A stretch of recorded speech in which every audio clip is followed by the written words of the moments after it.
Hello everyone, welcome to the announcement video for what won the Patreon vote thingy. Yeah, we finished Wildermyth. Took a little bit longer than I expected because the game was quite frankly longer than I expected, and the DLC came out in the middle of my playthrough, so I kind of had to play that.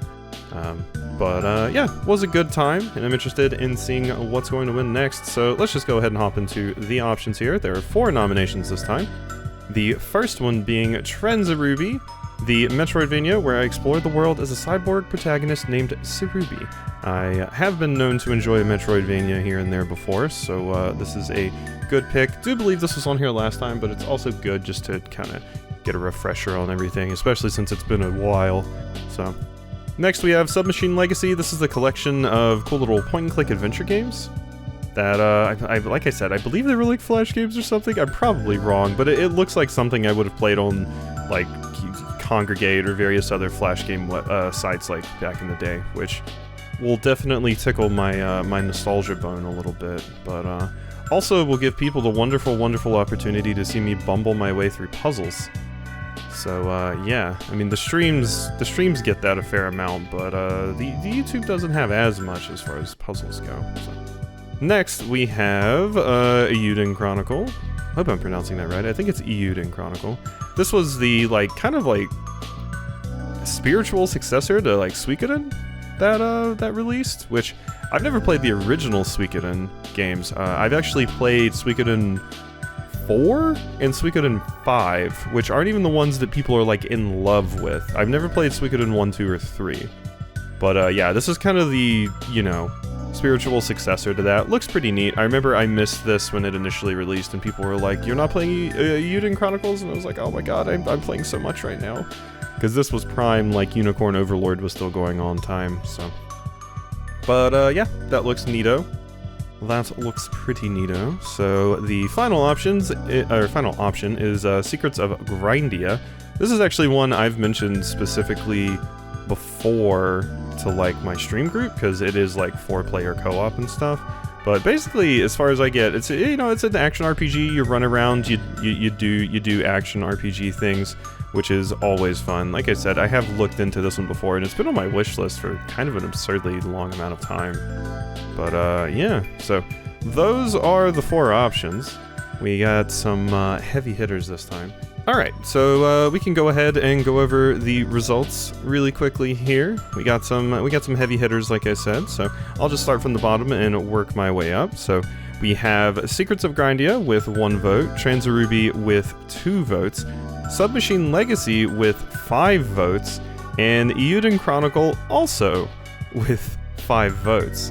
So this is interesting because we have a tie. We have not had a tie before under the new system, but I specifically chose using this system and this site because it has a pretty cool way of dealing with ties and stuff like that, and there's also just less likely we'll get ties in general.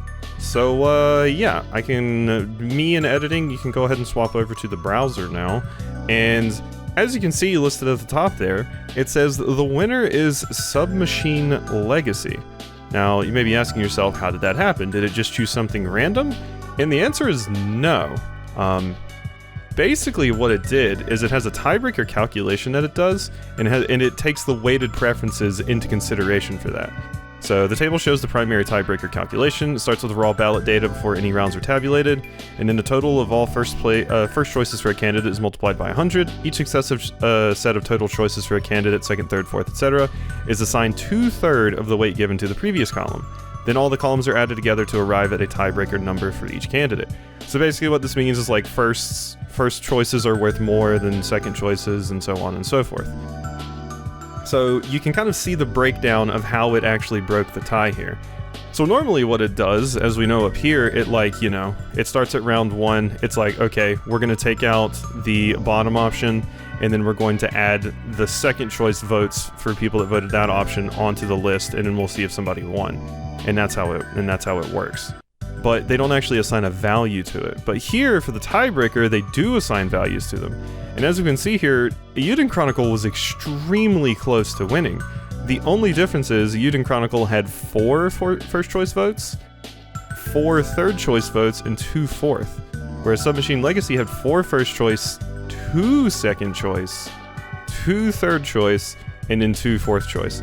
So the only reason Submachine Legacy won is because Uden Chronicle had no second choice picks and Submachine Legacy did. So it just like kind of barely eked it out, which I'm happy that we have this system now, because it would have been a huge bummer for Submachine Legacy to lose a coin flip after it's been in this position, like, I don't know, like 2 or 3 times I think it's tied, and it just lost the coin flip. So I am very, very happy that it's finally getting played.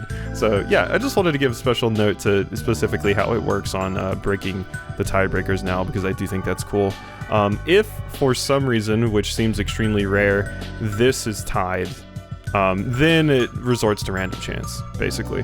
In the event our primary tie-breaking system can't settle a tie among candidates with exactly the same number of votes instead of choice preferences, we have the computer generate a random list of all candidates. The order determines who will win any ties. So basically, when you generate the poll, it just assigns a random number to each one, and like, if it's Uden Chronicle and Transarubian first, Uden Chronicle would win because it randomly got assigned the number 1, effectively. So this handles a lot of the like ties and stuff for me, which is nice. I do really, really, really like this system. It's just a better way of doing it, and it has this neat tiebreaker thing.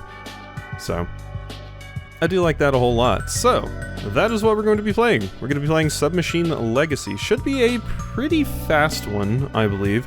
Will definitely end faster than Wildermyth did, and Crosscode. Both of those were fairly long. So we'll probably be knocking out Submachine Legacy fairly quickly, and hopefully people enjoy the puzzle shenanigans and me scratching my head, because there is going to be a lot of that, and we'll probably have another one of these pretty soon. So thanks for watching, hope you've enjoyed, and I'll see you tomorrow for some Submachine Legacy.